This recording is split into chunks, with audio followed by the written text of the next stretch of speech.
کہ ہم لوگ ان کے پاس اٹھتے بیٹھتے ہیں۔ تیسری وجہ یہ کہ اگر محلے میں کوئی قادیانی رہتا ہے، کافر ہے، مرتد ہے، کافر ہے، مرتد ہے، اس کے باوجود لوگ کہتے ہیں اگر ان میں سے کوئی مر گئے، چلو جی کچھ نہیں ہوتا، محلے داری ہے، جنازہ پڑھ لیتے ہیں، تو یہ کر لیتے ہیں، وہ کر لیتے ہیں، فلاں کر لیتے ہیں۔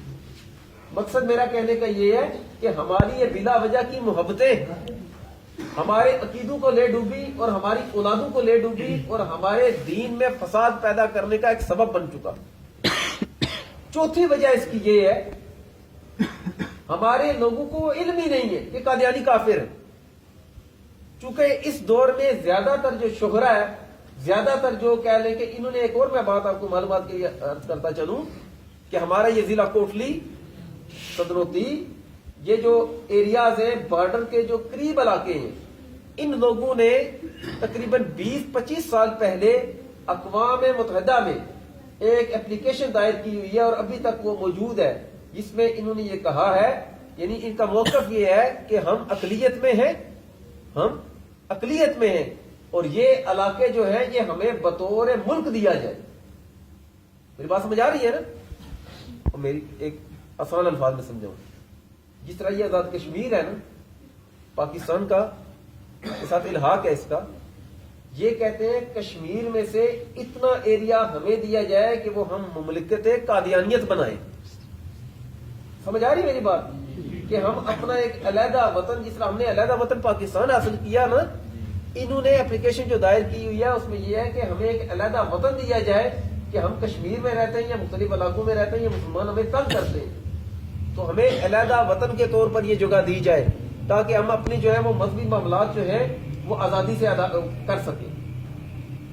ہماری اکثریت ہے، ہمارے پاس یہ ہمارے لوگ جو ہے انہیں پروموٹ کرتے ہیں، ان کی حوصلہ افزائی کرتے ہیں، ہمارے جو ہے وہ کہہ لیں کہ لبرل ٹائپ کے بندے اور بلا وجہ کا ترس کھانے والے ان کو اپنے گھروں میں جگہ دیتے ہیں، اپنے محلوں میں جگہ دیتے ہیں، اپنی مساجد میں جگہ دیتے ہیں، ان کے جنازے پڑھتے ہیں، ان کی شادیوں میں شریک ہوتے ہیں اور بالکل آر محسوس نہیں کرتے، حالانکہ ان کو مسلمان جاننا یہ ایک پکا کفر ہے۔ ایسا بندہ جو ان کے عقائد پر مطلع ہو کر جو بندہ ان کو مسلمان کہے وہ کافر، ان کے لیے دعائیں مغفرت کرنا کافر، ان کے شادی بیاہ رسوم و رواج میں شرکت کرنا یا ان کے معاملات کو اچھا سمجھنا یہ کفر۔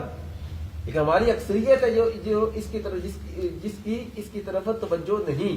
ہم اپنی اولادوں کو منع نہیں کرتے، ہم اپنی جو ہے وہ رشتہ داروں کو منع نہیں کرتے، دوست احباب کو منع نہیں کرتے۔ آقا کریم صلی اللہ علیہ وسلم نے ارشاد فرمایا کہ بد مذہب کے حوالے سے فرمایا دلوا فاضلوا ایاکم وایاہم، یہ جو بد مذہب ہوتے ہیں، جو جن کے عقیدے میں بگاڑ ہوتا ہے، فرمایا یہ خود بھی گمراہ ہے، تمہیں بھی گمراہ کریں گے۔ ایاکم وایاہم، تم ان سے دور رہو اور انہیں اپنے آپ سے دور رکھو۔ وجہ کیا ہے؟ اس کی وجہ کیا ہے؟ صحبت اثر رکھتی ہے۔ صحبت کیا ہوتا ہے؟ اثر رکھتی ہے۔ اچھے کے پاس بیٹھیں گے تو اس کی صحبت جو ہے ایک دن آپ پر اثر کرے گی، نمازی کے پاس بیٹھیں گے ایک نہ ایک دن نمازی بن جائیں گے۔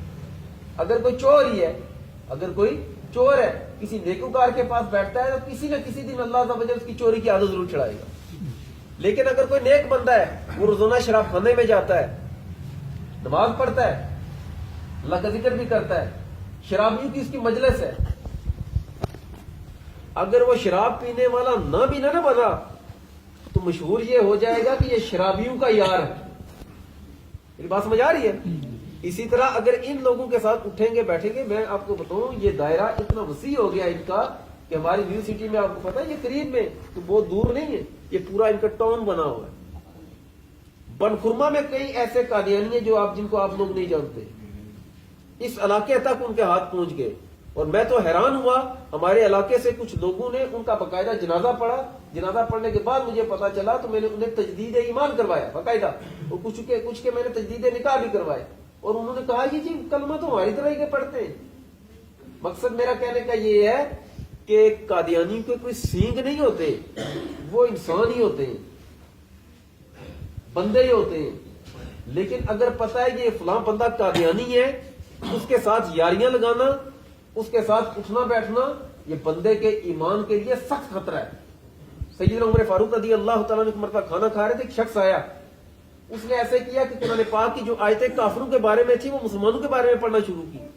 مثلا ختم اللہ علی قلوبہم، اللہ نے ان کے دلوں پر مہر لگا دی. اس نے کہا یہ فلاں مسلمان کے فلاں صحابی کے بارے میں فلاں.